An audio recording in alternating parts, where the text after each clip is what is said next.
ઉનાળાની કાળઝાળ ગરમીમાં શરીરને ઠંડક આપતો ફુદીનાનું શરબત। આજે આપણે બનાવીશું ફુદીનાનું શરબત। લીલાછમ ફુદીનાના પાનને ચૂંટી અને ધોઈ દેવાના છે, તેમાં લાકડી ન આવે તે રીતે। અહીં મેં ખડી સાકર લીધી છે, આપ સાદી ખાંડ પણ લઈ શકો છો। 1 વાટકી ફુદીનાની સામે 2 વાટકી ખાંડ લીધી છે, જેને અધકચરી વાટી દીધી છે। ફુદીના આવી રીતે વાટકી ભરીને થોડા વધારે પડતા લેવાના। હવે તેમાં બરફ અથવા તો ઠંડુ પાણી નાખી અને તેને પીસી દેવાના છે। બરફ નાખો એટલે એનો કલર એકદમ જળવાઈ રહેશે। અહીં ફુદીનાની પેસ્ટ તૈયાર થઈ ગઈ છે। હવે આ ફુદીનાની પેસ્ટને સાઈડમાં રાખી આપણે પહેલાં સાકર લીધી છે, એને ઓગાળવાનું કામ કરીશું। અહીં 2 વાટકી સાકરમાં 1 વાટકી પાણી રેડવાનું છે અને ધીમે ધીમે તેને ઓગાળવાનું છે। આપણે કડક તારવાળી ચાસણી કરવાની નથી, પરંતુ માત્ર થોડીક ચીકાશ પકડાય ત્યાં સુધી આ ખાંડને ઓગાળવાની છે। બિલકુલ મધ્યમ ગેસ ઉપર રાખવાની, એટલે સાકરના કોઈ મોટા ગાંગડા હોય તો તે ઓગળી જાય। હા, તમે ખાંડ નાખી હોય તો થોડો ઝડપથી ફાસ્ટ ગેસ ઉપર કરી શકો છો, પરંતુ સાકર ઉનાળામાં ઠંડક આપે છે, માટે સાકર અહીં આપણને અંદરથી ઠંડક આપે એટલે ઉનાળામાં સારી રહે છે શરીર માટે। અહીં આપણે જોઈ શકીએ છીએ કે સાકર ઓગળી ગઈ છે અને થોડીક ચીપચીપી થઈ ગઈ છે। અહીં આપણે ફુદીનાની પેસ્ટ છે એને ગાળીને એમાં મિક્સ કરવાની છે। હવે ધીમા તાપે હલાવતું જવાનું અને ફુદીનાની પેસ્ટમાં રહેલો પાણીનો ભાગ બળી જાય ત્યાં સુધી એને ઉકાળવાનું છે। બિલકુલ સ્લો ગેસ ઉપર આપણે એને હળવા હાથે ઉકાળવાનું છે અને નીચેથી હલાવતું રહેવાનું છે, જેથી સાકર ચીપકી ન જાય। તમે જોઈ શકો છો કે અહીં ઉભરો આવે એવું થયું છે। હવે આ રીતે તમે ચમચા ઉપર કરી શકો છો। જ્યારે એકદમ થીક થાય ત્યારે આપણે ગેસ બંધ કરવાનો છે, એટલે ત્યાં સુધી બિલકુલ શાંતિથી ધીમા તાપે આને ઉકાળવાનું છે।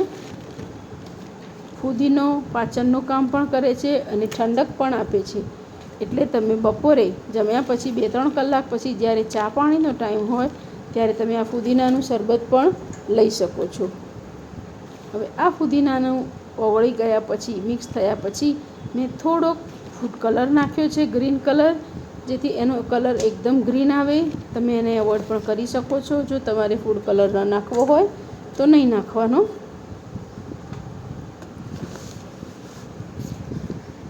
લગભગ 10થી 15 મિનિટ લાગે છે આટલું શરબત બનતા, તો બિલકુલ શાંતિથી આપણે તેને ઉકળવા દેવાનું। તમે જોઈ શકો છો કે હજુ આપણે ચમચાની પાછળ જેટલું જોઈએ એટલી થિકનેસ આવી નથી, તો હજુ એને બીજી 2 થી 5 મિનિટ આપણે ગરમ કરવાનું છે અને આમાં મસાલો કરવાનો છે। અહીં મેં મસાલામાં સિકંજી મસાલો નાખ્યો છે, જે મેં રેડીમેડ બનાવ્યો છે। તેનો વિડીયો મારી ચેનલ ઉપર છે, આપ ત્યાંથી જોઈ શકશો। હું એની લિંક ડિસ્ક્રિપ્શનમાં મૂકી દઈશ। તો અહીં મેં સિકંજી મસાલો નાખ્યો છે। જો તમારે સિકંજી મસાલો ન હોય તો 1 ચમચી આમચૂર પાવડર, 1 ચમચી મરી પાવડર, 2 ચમચી શેકેલા જીરાનો પાવડર આ રીતે આમાં મિલાવવાનો છે। તો આ બધી જ વસ્તુ ધીમે ધીમે મિક્સ કરવાની છે અને 1 થી 1.5 ચમચી જેટલું સાદું મીઠું નાખવાનું છે, અથવા તમે સિંધા લૂણ પણ નાખી શકો છો। મારે સિકંજી મસાલામાં દરેક મસાલા હતા એટલે મેં 3 થી 4 ચમચી સિકંજી મસાલો નાખ્યો છે। હવે આપ જોઈ શકો છો કે આ શરબત એકદમ સરસ તૈયાર થઈ ગયું છે। તમે બજારના બોટલ લાવો એના કરતાં ઘણું સરસ। અહીં મેં અડધી વાટકી જેટલો લીંબુનો રસ નાખ્યો છે। આમ 1.5 થી 1 વાટકી લીંબુનો રસ નાખવાનો છે, પણ અમારે ખટાશ ઓછી વપરાય છે એટલે મેં અડધી વાટકી નાખ્યો। આપ 3/4 જેટલી વાટકીનો લીંબુનો રસ કાઢી શકો છો। લીંબુનો રસ પણ આમાં ગાળીને મિલાવવાનો છે। હવે ઠંડુ થયા પછી ગેસ એને ભરવાનો છે, પરંતુ લીંબુનો રસ ગેસ બંધ કર્યા પછી નાખવાનો છે। અને આ લીંબુનો રસ નાખવાનું કારણ એ છે કે ખાંડના જે ક્રિસ્ટલ થઈ જાય છે એ ન થાય અને શરબત એક સરખો રહે। અહીં આપ જોઈ શકો છો કે શરબત એકદમ તૈયાર થઈ ગયું છે। હવે એને ઠંડુ કરવા દેવાનું અને ઠંડુ થયા પછી આપણે ગાળી લેવાનું છે। આ રીતે ગાળ્યા પછી કાચની સાફ કરેલી તડકે તપાળેલી એક બોટલમાં એને ભરવાનું છે, જે તમે 3 થી 4 મહિના એટલે કે આખો ઉનાળો વાપરી શકો છો। અહીં તૈયાર છે ફુદીનાનું શરબત। હવે આ ફુદીનાના શરબતને જ્યારે પણ પીવું હોય ત્યારમાં 2 થી 3 ચમચી ફુદીનાનું શરબત અને ઠંડુ પાણી મિલાવી તેમાં સબ્જા સીડ કે ગોંદ કતીરા પણ તમે મિલાવી શકો છો અને લઈ શકો છો. આઈસ ક્યુબ પણ મિલાવી શકો છો.